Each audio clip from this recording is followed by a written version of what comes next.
उत्तराखंड के अल्मोड़ा में भगवान शिव का एक ऐसा मंदिर है जहां इंसाफ के लिए लोग कोर्ट नहीं जाते, सीधे भगवान को चिट्ठी लिखते हैं। यहाँ भक्त अपनी शिकायतें स्टैंप पेपर पर लिखकर चढ़ाते हैं और जब उन्हें न्याय मिल जाता है तो शुक्रिया अदा करने के लिए एक घंटी बांध जाते हैं। आज हालत ये है कि घंटियों का पूरा पहाड़ बन चुका है, लेकिन सवाल ये है, भगवान शिव यहाँ न्याय के देवता कैसे बने? क्योंकि इसकी कहानी सुनकर आपके रोंगटे खड़े हो जाएंगे। कहानी शुरू होती है कत्यूरी राजवंश के राजा झाल राय से। उनकी 7 रानियां थीं, लेकिन किसी को भी संतान नहीं थी। राजा ने भगवान शिव की घोर तपस्या की और वरदान पाकर उन्होंने 8वीं शादी की रानी कलिंगा से। कुछ ही समय बाद रानी कलिंगा गर्भवती हो गई। ये खबर सुनते ही बाकी 7 रानियों के मन में जलन की आग लग गई। उन्होंने सोचा, अगर इसका बेटा राजा बन गया तो हम सब दासी बन जाएंगे।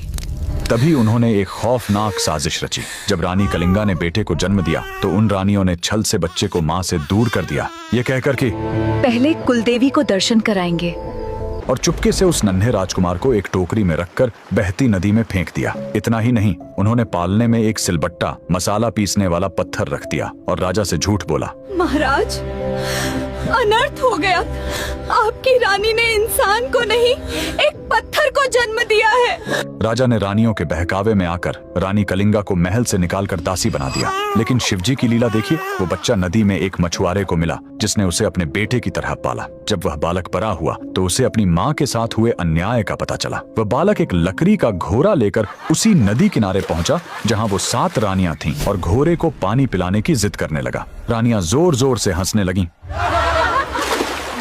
अरे मूर्ख, कहीं लकड़ी का घोड़ा भी पानी पीता है?